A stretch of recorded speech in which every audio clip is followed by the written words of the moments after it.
বাড়িতে ছিলাম, এখন ফোন দিয়ে বলতেছে যে সেতু লাইব্রেরি তোমার এই পাশে খোলা আছে, এরকম ভাঙা দেখেছি, তাড়াতাড়ি আসে।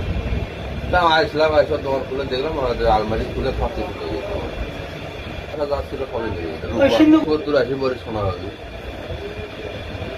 টাকা ছিল লাখ 1 টাকা ছিল, তারপরে রূপা ছিল 180 ভরি রূপা আছে, স্বাভাবিক তো কোটি 1.5 টাকা তো হবেই মিনিমাম। তো আমি আবার কি করবো, আমি তো এখন পথে পথে হয় যায়নি তো, আমার তো সব কিছু শেষ হয়ে গেছে।